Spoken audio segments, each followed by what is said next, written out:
Então, para resolver a questão 5, né, que é calcule uma curva de rarefação, estou colocando aqui como uma questão desafio, você tem que primeiro notar que a curva de rarefação é diferente da curva do coletor. Mas para calcular a curva de rarefação, a gente precisa fazer a curva do coletor antes. Então, o que é uma curva do coletor? Então, pessoal, a curva do coletor ela vai mostrar normalmente aqui o esforço amostral e o número de espécies acumulada.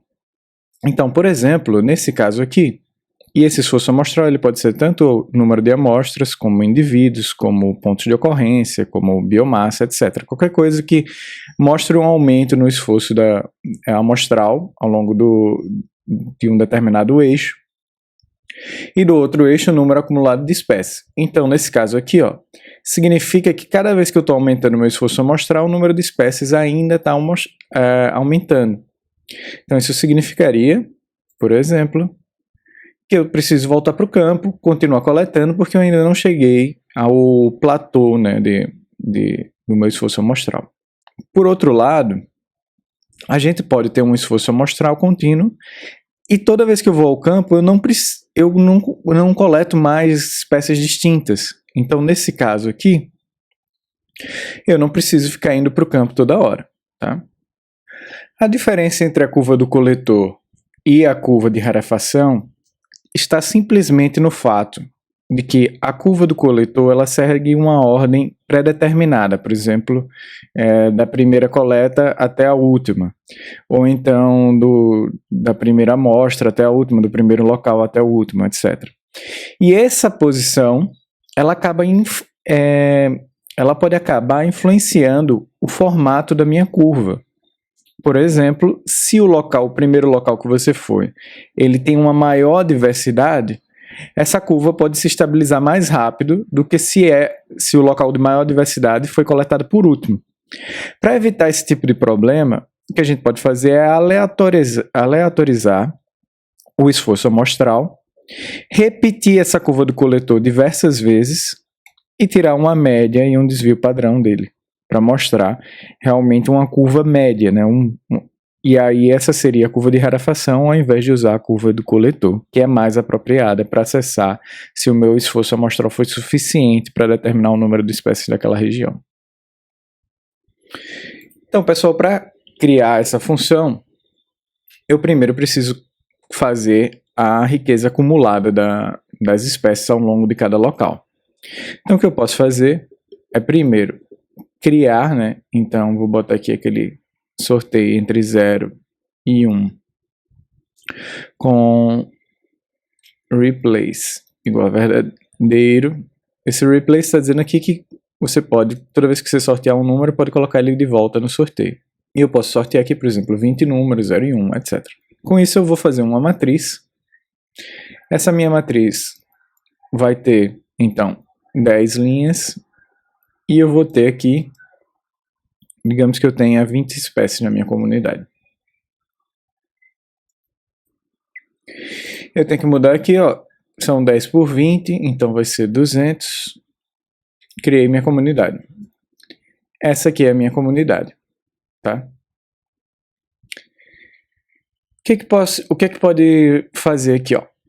Se eu quiser calcular a riqueza dessa comunidade, eu posso vir aqui usar o CallSums. Posso usar o CallSums com S maiúsculo. Vim aqui, ó, então todas as espécies têm um ou mais. Ou seja, eu só preciso contar quem é maior que 0. Somei aqui, são 20 espécies. Então essa é a minha riqueza de espécies.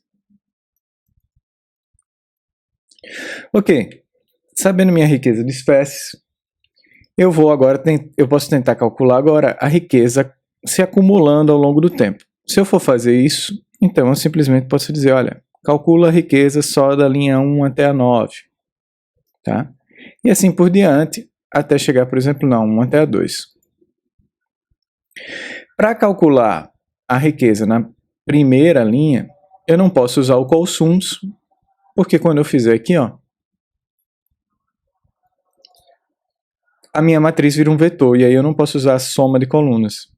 que é diferente quando eu deixo aqui, por exemplo, pelo menos 2. Ó, ele continua uma matriz, mas aqui como um vetor ele vai dar um erro se eu fizer só com um. Vou mostrar aqui para vocês. Viu? Ele precisa de pelo menos um objeto com 2 dimensões. Para evitar, quando eu faço o subset, que essa minha matriz vire um vetor e ela continue sendo uma matriz, eu posso usar uma outra vírgula aqui e colocar drop igual a falso. Quando eu faço isso, ele permite fazer essa soma. Então, se eu quiser fazer a soma acumulada, eu posso usar o for e em 1 até n. Quem vai ser n? O número de locais, ou o número de amostras, ou o meu esforço amostral que eu estou fazendo. Então, ele vai ser igual ao nrow da comunidade. Então, coloquei aqui o n. E aqui eu vou dizer que vai de 1 até i. Por quê? Porque i na primeira rodada vai de 1 até 1, ou seja, só a primeira linha, até 2, até 3, até 4, e assim eu vou conseguindo a riqueza acumulada. Preciso guardar essa riqueza acumulada em algum lugar. Vou colocar aqui riqueza, um vetor vazio, que vai ser do tamanho de n. Então, criei aqui minha comunidade, fiz aqui minha riqueza acumulada. Você vai ver aqui ó, que ele foi de 8, 16, 19, 20, 20, 20, 20, 20. Eu posso até plotar isso aqui, usando a função plot. Na função plot eu determino qual é o eixo x, então vai ser o quê? De 1 até a riqueza vai ser o meu esforço amostral, e o meu eixo y vai ter essa riqueza acumulada. Eu faço esse plot aqui, ó, ele mostra isso aqui. Posso inclusive mostrar como uma linha, vou botar aqui type igual a L. Ok, então isso mostra mais ou menos que a minha curva se estabilizou. Se eu tiver uma comunidade com mais espécies, ao invés de 20, por exemplo, eu tivesse 90, a curva já se estabiliza mais à frente. Se ao invés de dar o mesmo peso, eu posso usar aqui, ó, prob, que ele dá uma probabilidade diferente para sortear o 0 ou 1. Então, vou botar uma probabilidade para o 0 que é maior do que para o 1. Por exemplo, eu vou dizer que a probabilidade do 0 é de 0,8 e a do 1 é de 0,2. Então, agora está mais difícil encontrar minhas espécies. Você vai ver que a minha curva ela vai ficando cada vez mais alinhada para lá. Se eu aumentar essa minha probabilidade, 9 versus 0,1, ela vai diminuindo. Enfim, você pode brincar um pouquinho com isso aí. Só que essa aqui, como eu falei para vocês, é uma curva do coletor, não é uma curva de rarefação. A curva de rarefação você precisa aleatorizar isso aqui para deixar os seus eixos, para impedir, né, que algum efeito aleatório determinado pela direção com que você faz a curva de acumulação, pela ordem que você faz essa curva de acumulação de espécies, influencia o seu resultado final. Então, primeiro vamos deixar aqui criada a função de curva do coletor. Então, vou colocar aqui coletor é igual a uma function que tem como argumento a comunidade. E aqui embaixo ele retorna para a gente essa riqueza acumulada.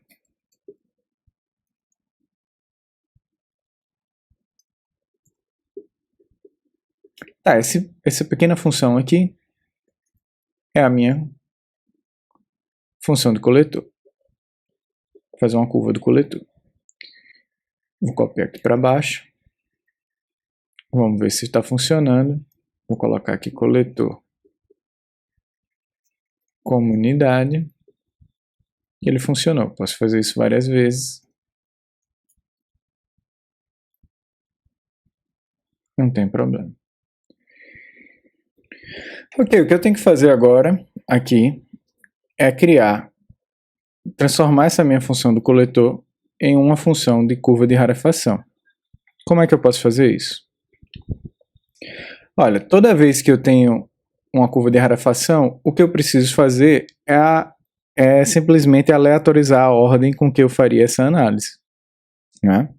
Então, o que eu posso fazer é o seguinte, eu posso ter uma comunidade temporária, em que ela vai ser a minha comunidade, exatamente igual a minha comunidade, cuja ordem das linhas esteja embaralhada. Então, se eu sei aqui que de 1 a n é de 1 a 10, então eu posso botar até aqui de novo. Vou repetir o n porque ele agora foi calculado aqui dentro. Então, eu vou calcular novamente. N row. N é igual a n row de comunidade. Se eu faço isso aqui, ó, ele pega o número de linhas da minha comunidade. Eu tenho um n-call de 90. Enfim. Se eu agora uso o sample, o que o sample vai fazer? Ele vai embaralhar toda vez as minhas linhas.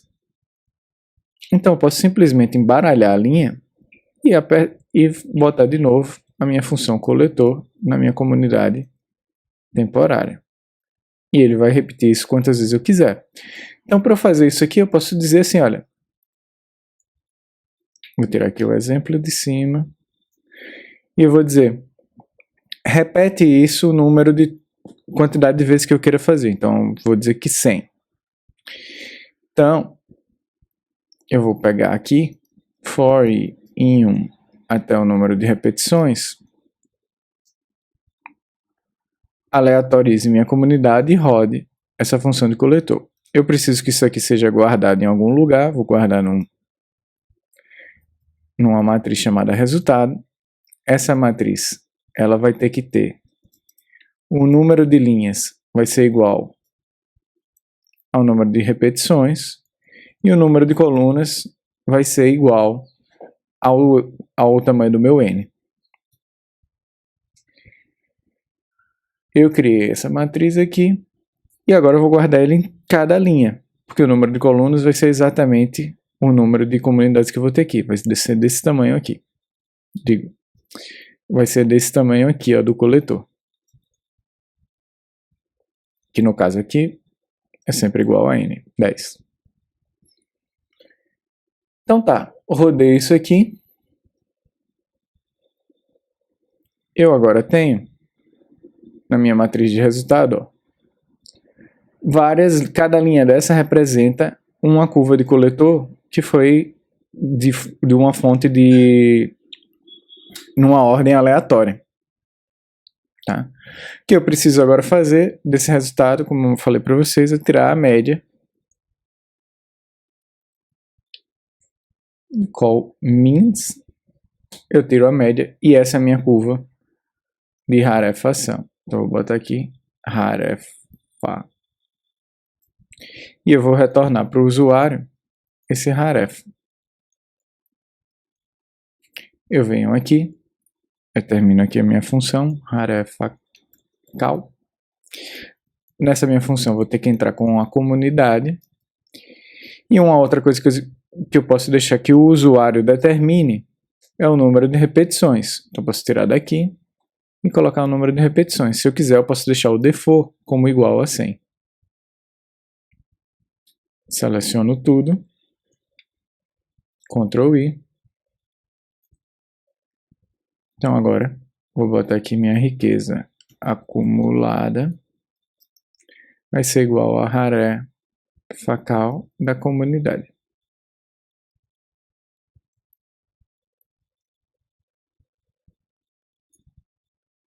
Se eu plotar isso aqui, você vai ver a curva. Enfim, se eu mudar aqui, por exemplo, a probabilidade,